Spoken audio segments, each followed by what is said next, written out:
Welcome to Clue 4 of Shawlography. We are almost done, and if you have a little bit more energy in those knitting fingers, we're gonna add a big border to our shawl, okay? But first, I'm gonna show you the big border, but first, if you really wanna stop this shawl early and you're like, Mr. Westnitz, I've had enough, there's a timestamp down below that you can click on to see the I-cord bind off. So if you just want to I-cord bind off now and you're like, I'm done, I want to have a little shawl, you can follow that I-cord bind off, but don't go anywhere because we need to make this shawl bigger, all right? So these were my leftover yarns that I had after I bound off my shawl and did the border. So that's a lot of yarn, Brioche, right? Yeah, which color should we start with for the border? Ooh, yellow? Yellow? I think I might do white and then yellow. How about that? So for the big border, you can put your 5 colors in any order that you want, and you can start with any color. And this was my leftover yarn. I had a lot of leftovers after I finished my shawl. So even if you're a looser knitter, you should have plenty of yarn to finish the border. But make sure, before you start the border, you want to make sure that you have at least 105 yards or 96 meters of each color, okay? So if A, B, C, D, and E, you want to have 105 yards or 96 meters, you know, thereabouts. If you have 100 yards of each color or more, you're fine, okay? So make sure you have at least 105 yards or so. Now, if we're talking about grams, the most I used of my 5 colors for the border was about 24 grams. And this yarn was 437 yards or 400 meters per 100 grams. So I used about 24 grams of a couple of my colors, and a few of my other colors I only used 21 grams. So if you have 24 grams of each color, and you have a similar yarn type to mine in fingering weight, you should be good to go. I think most of you are gonna have 50 grams or more, 40 to 50 grams of each color, so you should be safe, okay? But make sure you have at least 24 grams of all your colors before starting the border. And if you don't, if you're running out of yarn for some reason, or if you were using leftovers, for the border you can always throw in an extra color pop and customize the border with more colors. But use all 5 colors for that beautiful border in any color order that you like. And if you have extra colors, you can use those for the border as well. So I used all 5 colors for my border, but feel free to add in a mohair stripe and customize that big border. So let's get to it and finish our shawl with a bang. I'm going to show you the beautiful section 12 border. Before I do that, when I filmed this tutorial, I did my crosses a little bit differently than how I just showed you, and I don't like these crosses as much. These are a little messier. So your crosses should look just like this, really beautiful, just how I showed you in the previous video. So as you're following the section 12 border, just ignore how sloppy my crosses look, okay? They look a little more messy, but follow the border exactly as I show you in this tutorial, and you're gonna make a beautiful section 12 border on top of those lovely crisscross stitches. So that's how your crisscross stitches look, and enjoy the section 12 border. The section 12 border is going to work with all 5 colors, and we're going to do this gorgeous attached striped border. We're going to use all 5 shades, and you can use them in any order that you like. I'm gonna go kind of from light to dark and end with my color pop, so it doesn't matter at all which color you start with. So put your 5 colors in a sequence that you like the order of. So I'm gonna go light and do this beautiful light to dark transition and then a pop. So we're gonna go 1, 2, 3, 4, 5, 1, 2, 3, 4, 5, and cycle through all 5 colors. You will need 2 stitch markers for row 1, right side. Using any color, knit 3. After you knit 3 stitches, make one right. Lift that bar between the stitches from the back and then knit through the front to make one right. Place a stitch marker, knit 1, place another stitch marker, make one left. That left needle is going to go into the front of that little ladder between the stitches, and then knit it through the back to twist it. Make one left. Slip 2 with yarn in front. Bring the yarn forward and slip these 2 color C stitches with the yarn in front. Turn to work wrong side. Row 2, wrong side. Knit 2 together. Those 2 slip stitches that you just slipped, we're going to knit those 2 together. Knit 1, slip marker, knit 1, slip marker, knit 1, and then slip 3 with yarn in front. We're always going to slip those last 3 stitches with yarn in front. Row 3, right side, knit to the marker, knit all the stitches. It's just 4 stitches for now. Make one right. So we're gonna twist that little picked up ladder for a make one right. Slip marker, knit 1, slip marker, make one left. So twist that ladder for a make one left.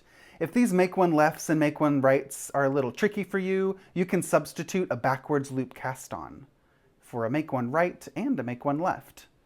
So again, if you don't want to do the make one left or right, just twist the yarn like this. And we can do a regular make one with a backwards loop cast on. So we could do that instead. But I'm going to do that make one left. That's really tight and tidy. So here's the make one left. And then after that make one left, knit until you reach the next section 11 color C stitch. So knit all the stitches until you reach that color C stitch. We're going to slip 1 with yarn in front. Slip that color C stitch. Row 4, wrong side, knit to marker. Slip marker, knit 1, slip marker, knit to last 3 stitches. Here I'm at the last 3 stitches, slip 3 with yarn in front. All right, let's do some row repeats. We're going to repeat those last 2 rows 5 more times. So row 3, right side, knit to the marker, make one right, twist that little picked up stitch for a make one right, slip, knit, slip. You always want to keep those stitch markers right next to that single stitch. Make one left, make one left. I'll do that one more time. If you hold the yarn in your right hand, dive into the front of that picked up ladder and knit through the back loop for a make one left. Knit until you reach the next section 11 color C stitch. So you're knitting all of these stitches that are the same color. Now here's the new color, or the section 11 stitch. Bring the yarn forward and slip 1 with yarn in front. Turn to work wrong side, row 4, knit to marker. Knit that color C stitch and keep on knitting to the marker. Slip, knit, slip, knit to last 3 stitches, and then slip 3 with yarn in front. That was the first repeat. We need to do that 5 total times, or 5 more times. I just did it 1 more time, so I need to do 4 more. So we have our original garter ridge, number 2, number 3 garter ridges. I need 4 more of those repeats. So every single time you repeat rows 3 and 4, you're going to get 1 more stitch. 1 more of those C stitches joined in to your little border party. I just repeated rows 3 and 4 5 more times, and it's going to look just like this. There are 2 more color C stitches that remain live. Those are the 2 more stitches coming from that cluster of 8 crisscross stitches.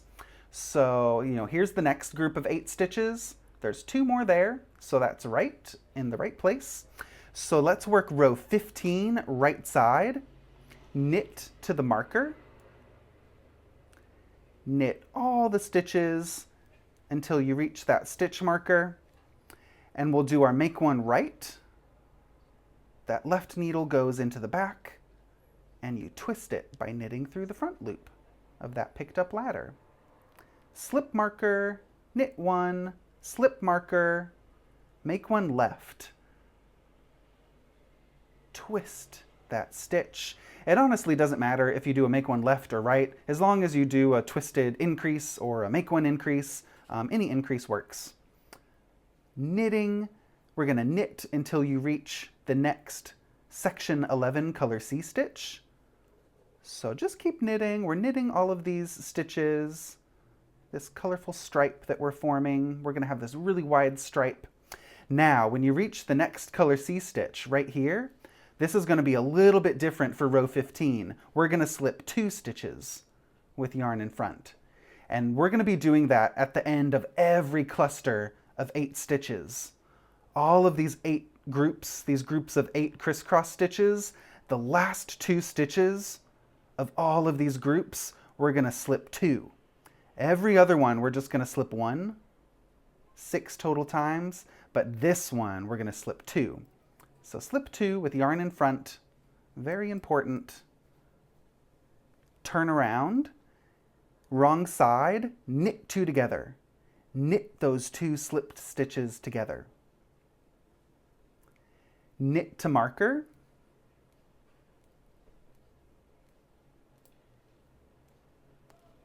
When you reach the stitch marker, make sure that your stitch marker is always sandwiching one single stitch. So I slip, knit, slip, and knit to last 3 stitches. You don't want to get any increases inside the stitch markers. You always want just that one original stitch inside the markers. When you reach the last 3 stitches, we always slip 3 with yarn in front at the end of the wrong side. That's the end of stripe 1. There should be 8 garter ridges for our first stripe, including that little baby garter ridge at the beginning. 1, 2, 3, 4, 5, 6, 7, 8. You can break your yarn, whatever color you used. We're going to use that again later. So break your yarn. We're going to work stripe 2. So use a new color. I'm going to use color C. Row 1 of stripe 2. This is going to be a very similar technique to what we just did. Same kind of increases. We're going to knit to the marker. As you knit to the marker, we can start doing the weave in Steven. I'm going to take both of these broken yarn tails and start doing the weave in Steven after each stitch. Do this for about 10 or 12 stitches to be safe, so we don't have to weave in all these ends later. Knit to marker, doing the weave in Steven to take care of those ends.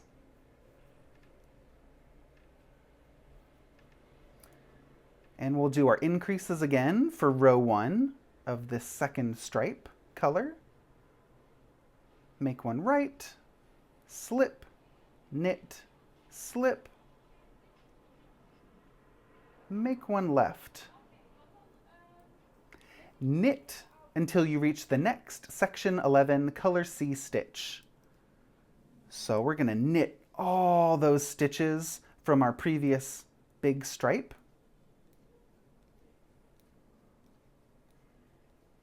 All right, here we go. This is the next color C stitch. So I'm working with color C, so I just want to, be careful between the colors. Just pay close attention to these live stitches from section 11, but that's really obvious that that's my next live color C stitch. We're going to slip that with yarn in front. Row 2, wrong side.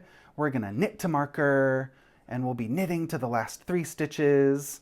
So knit on the wrong side all the way to the last 3 stitches for row 2. That's getting really exciting with that new stripe. So after you work rows 1 and 2, repeat those last 2 rows 5 more times. I just did the rows 1 and 2 originally. We need it to go 5 more times, and each time you do rows 1 and 2, you're going to get 1 more stitch included. into our row count, here. So every repeat is going to give you one more stitch that's joining the border party.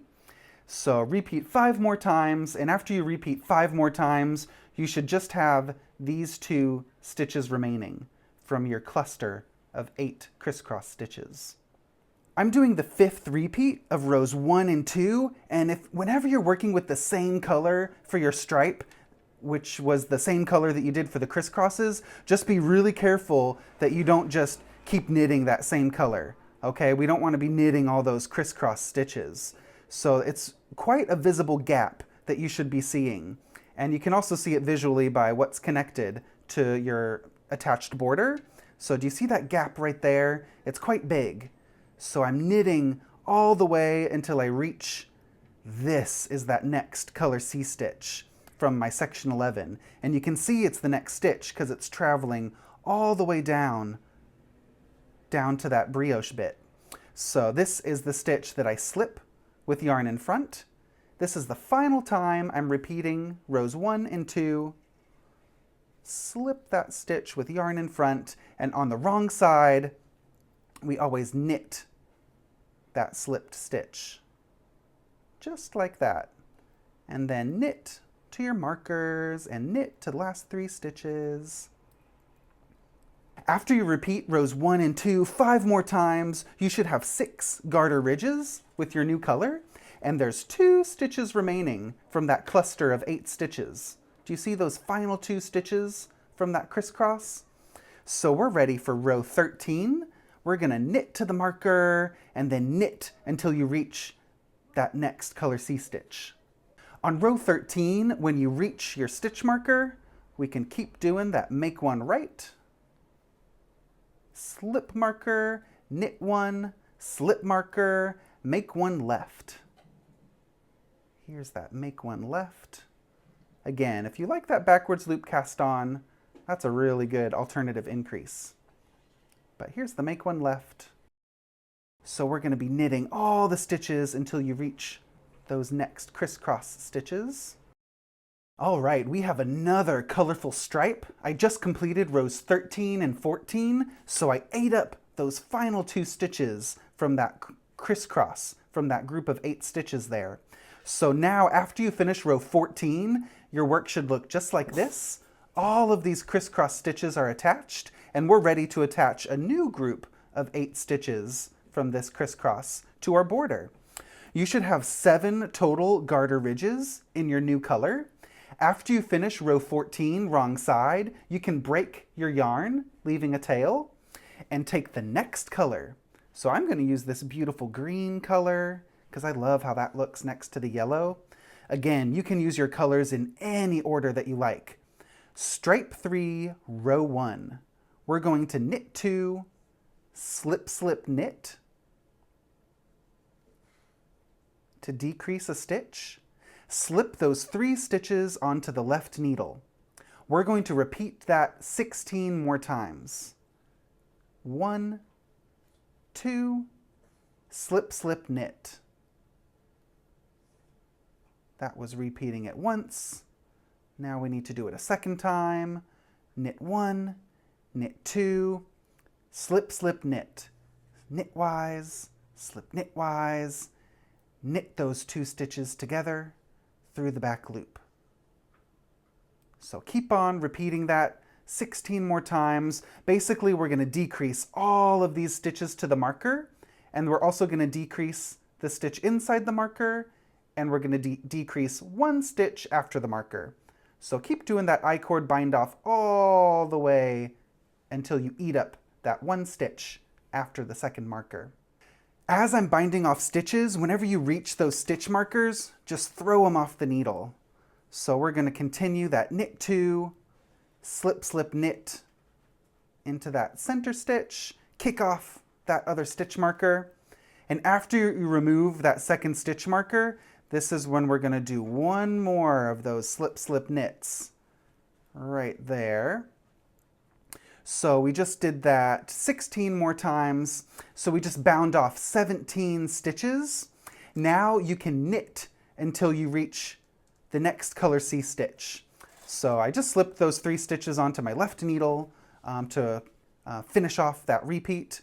And the instructions say after you bind off those 17 stitches and you removed the stitch markers, now we can knit until you reach the next section 11 color C stitch.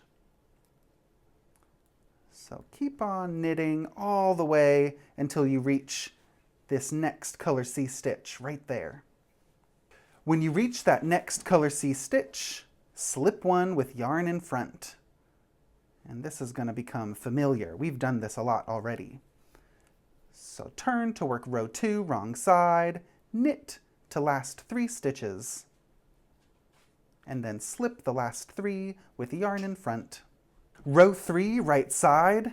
Now at the beginning of every right side row, we're going to knit 2, slip, slip, knit to decrease 1 stitch at the beginning of the right side row, and then knit until you reach the next section 11 color C stitch.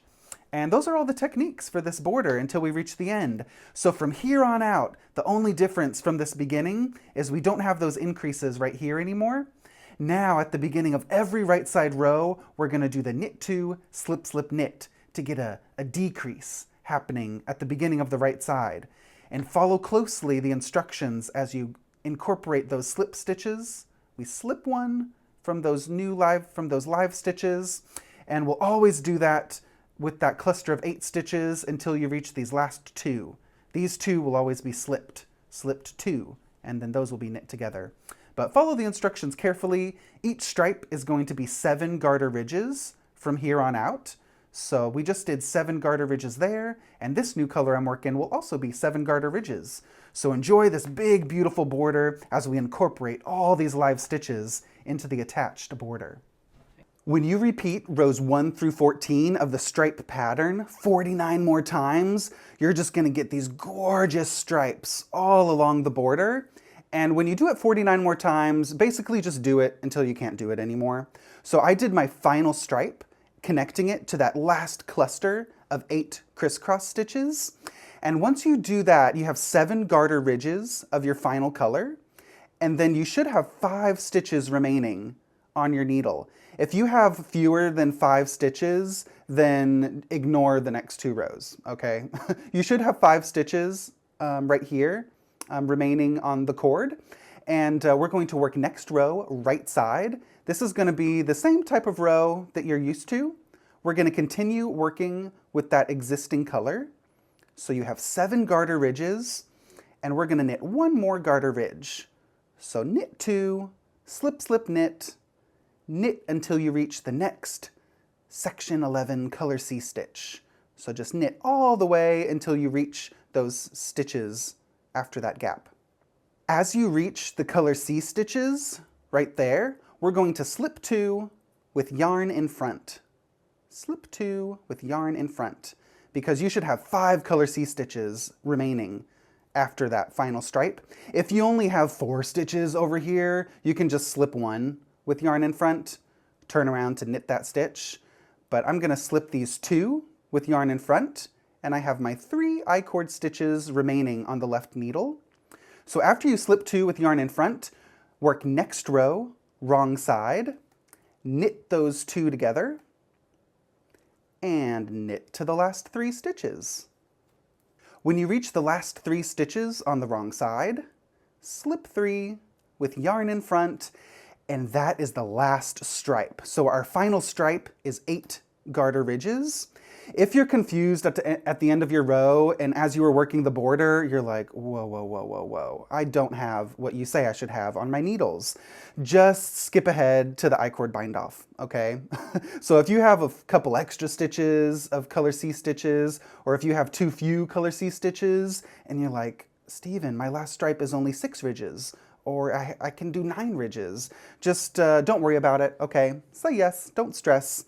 We're just gonna I-cord bind off. So whenever you have only 3 stitches remaining of color C, we're going to I-cord bind off using the same color that we have attached, knit 2, slip, slip, knit. Knitting those stitches together. Slip the 3 stitches onto the left needle, and repeat. knit 2, slip, slip, knit. Knitwise, slip, knitwise, knit those together through the back. Keep on doing that until you reach the last 3 stitches of the row. Knit 2, slip 1 knitwise, slip 1 knitwise, 2 together through the back. So this is my favorite bind off, this I-cord bind off that's going to crisply complete our shawl. Knit 2, slip, slip, knit. Knit those together through the back. There we go. Keep on doing that until you reach the last 3 stitches. I'm reaching the last 3 stitches of the row, doing that final slip, slip, knit. And once you do that final slip, slip, knit, leave those 3 stitches on the right needle, and you have 3 stitches on the left needle. We are going to graft the remaining 6 stitches together using Kitchener stitch. First, we need to reverse the order of the left needle stitches. So pinch the stitches on the left needle, slide the needle out, and put the needle back through like that. So now when the stitches are together, the purl bumps are kissing each other. So I'm looking at the smooth side of the stitches. There's the smooth side of the stitches, and the purl bumps are kissing each other. Break your yarn, leaving a tail, about that long, that's good enough. So Kitchener stitch, this is really quick and really easy, and this is also how I finish the majority of my shawls with I-cord edges. So you're gonna use this skill a lot after you learn it for this shawl. So Kitchener stitch, we're gonna graft these 6 stitches together, go through the front stitch purlwise, leave it on, go through the back stitch knitwise, and leave that stitch on the needle too. All right, now we're going to go through that front stitch knitwise and take it off, and then go through the next front stitch purlwise. Leave it on. Back needle, we're going to go through that back needle stitch purlwise and take it off. And then go through the next back needle stitch knitwise through the front. Leave it on.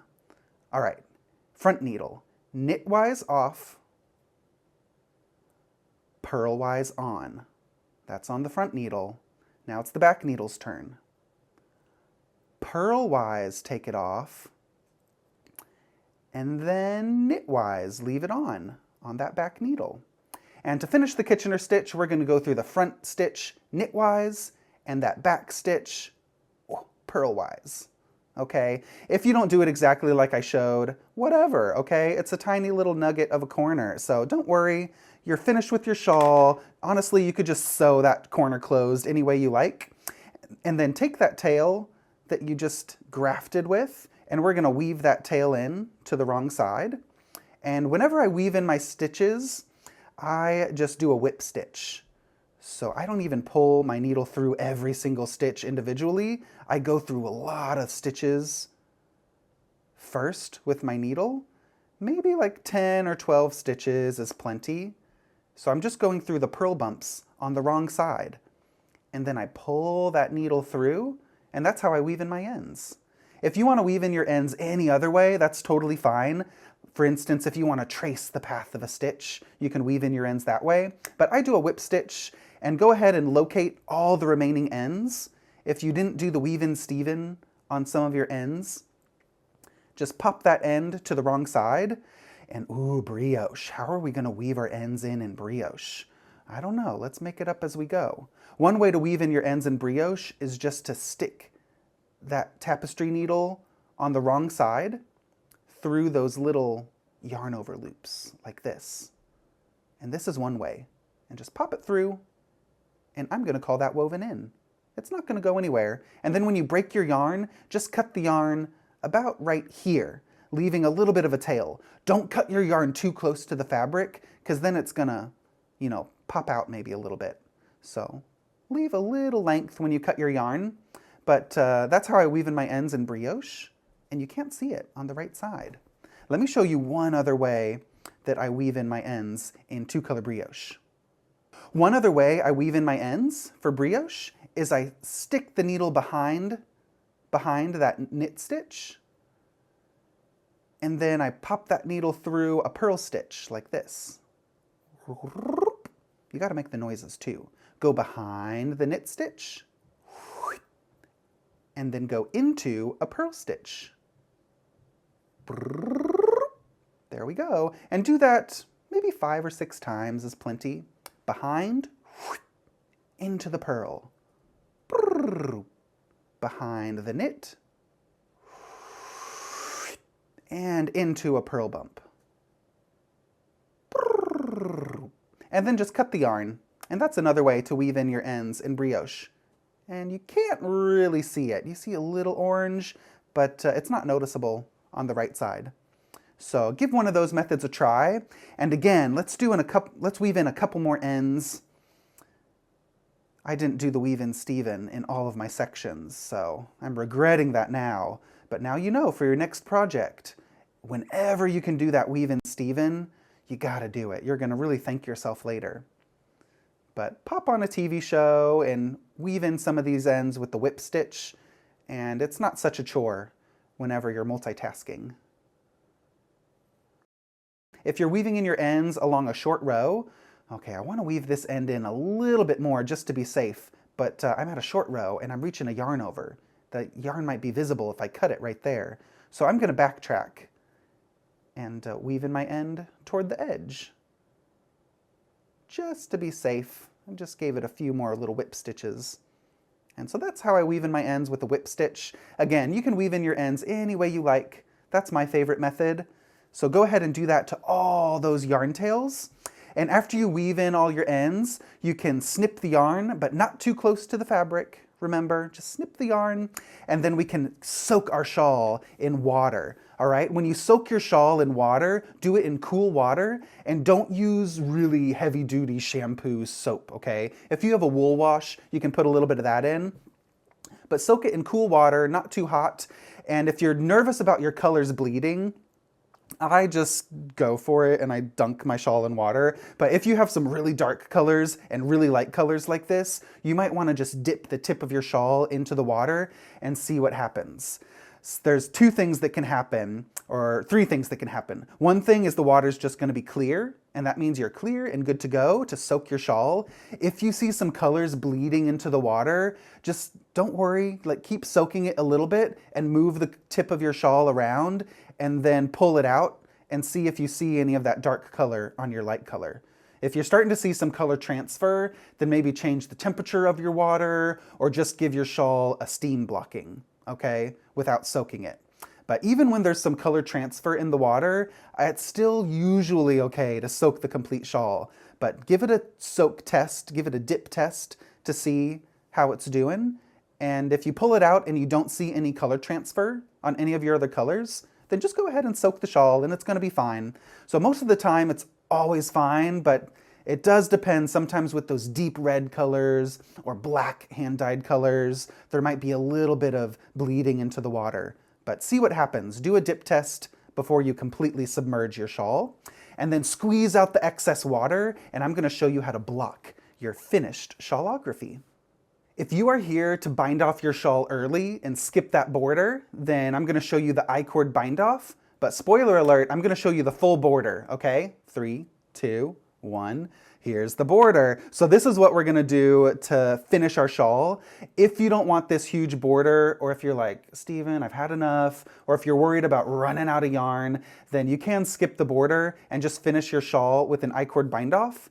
And what you'll see at the end of your shawl is just the crisscrosses and an I-cord bind off, and you'll block it and rock it, okay? So I do recommend doing that border because it's just so beautiful and it ties all the colors together. But I understand if you want a really, really small shawl and you just want to finish this project and start a new project on your needles. So you can choose any color. After you finish those crisscrosses, we're going to bind off on the right side on top of those crisscross stitches. You could continue that in the same yellow color, your same color C, or you could add a contrast color. I'm going to do my I-cord bind off in a new color. So this is only if you want to finish your shawl early and just have a small little shawl. You can knit 2, slip, slip, knit, and slip those 3 stitches onto the left needle. Knit 2, slip, slip, knit,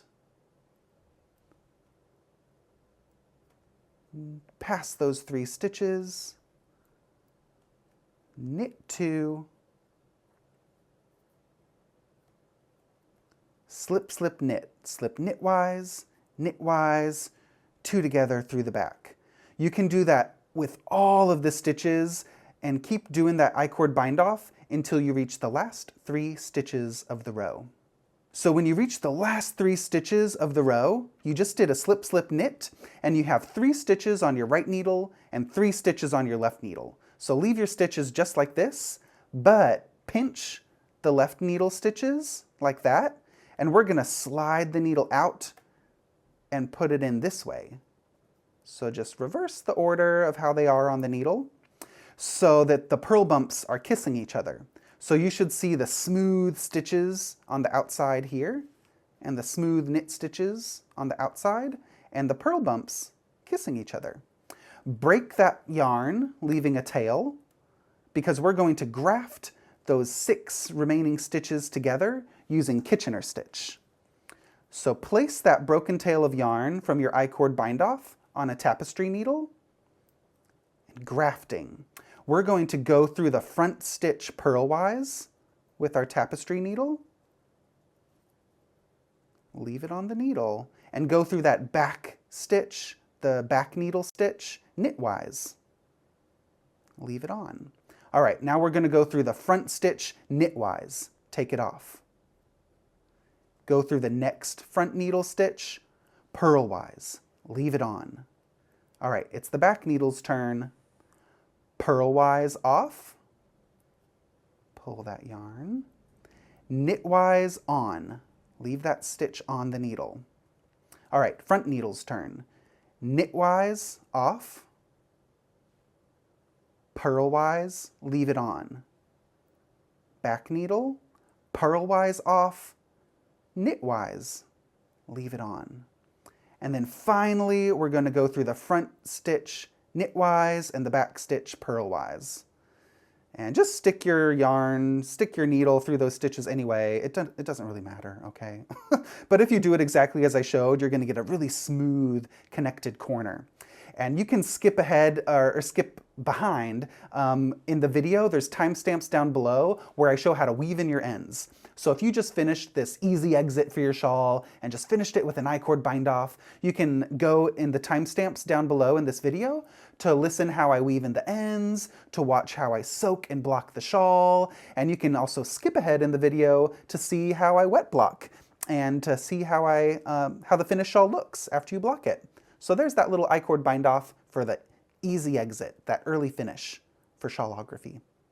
I just soaked my shawl, so when you do that, make sure you do it in cool water, and I squeezed out all that excess water, so it's still really damp and heavy. And the great thing about soaking it and squeezing out that water is it's still wet, so you can kind of stretch it out a little bit, and I just let gravity do its thing.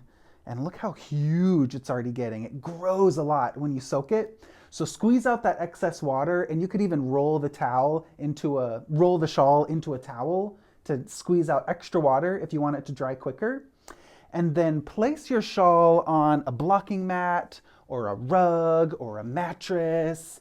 Kick your boyfriend off the couch or off the bed, and you can block on the mattress. You know, your partners can sleep anywhere, but your shawl needs the best blocking spot away from all those kitties. So yeah, don't let your pets claw your finished shawl. So put it somewhere safe. I'm blocking it on a mat. And honestly, for my shawl, I just soak it and lay it flat to dry, and I don't do any pins. So for me, I'm not going to pin this shawl out. I'm just going to tug on the border to open up all the stitches, and I'm going to pull on the wingspan edge a little bit. Just like this, so it looks nice and smooth. You don't need to aggressively block this shawl. So this is enough just to coax the edges out, pull on the wingspan. If you really want to block your shawl and exaggerate the stretch and get the biggest size possible, then you can use some blocking pins, like these little T-pins, and anchor them on the border.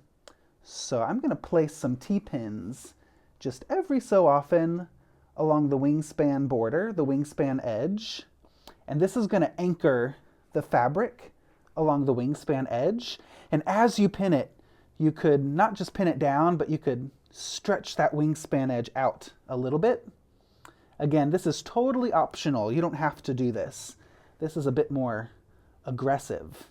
And when I place the pins on my shawl, I'm not placing them down. I'm placing them at an angle away from the shawl so that when you pull on the border, it doesn't move. So I'm just going to do a few more just for an example. But this is enough just to keep it in place. You're going to want to do that along the entire wingspan edge. And then you could pin the border. But what happens when you pin the border, if you really stretch that border out, you're going to get points. Okay, look at that. This is getting more distorted. All right, I mean, you could block the shawl like that and exaggerate this kind of scallop effect. That could be pretty cool. I don't want that. I want my edge to be really smooth. So I'm just going to pull on the border. And that's honestly good enough for me. But you don't need to pin out that wingspan edge, okay? The only reason I would pin that wingspan edge would be if you took a blocking wire and put a blocking wire through the entire edge of your shawl. And then stretch that wire out and pin that. That would really stretch your shawl and make it super big. But that's not necessary, so I'm going to take these pins out. So for my shawl, I'm just going to say yes and don't stress because it's already quite big. And just coax the edges out and lay it flat to dry. You could put a fan on the shawl to let it dry a little bit quicker. But I'm just going to finish. And this is looking really nice to me. I have a straight wingspan edge and a really smooth border. So I just pinch and pull to beautifully block. Brioche, what do you think this looks like? Oh, do you think our shawl's looking good? Does this look like a little nap blanket to you? I need to finish Brioche's pupography. So I hope you enjoyed this little blocking tutorial. I'm going to show my finished little pupography because during this whole knit along, I've been making Brioche a mini shawlography. Do you love it? Are you excited to wear your pupography cape, sweater, shawl creation? So thanks so much for knitting along and stay tuned to see how to wear this finished shawl when it dries.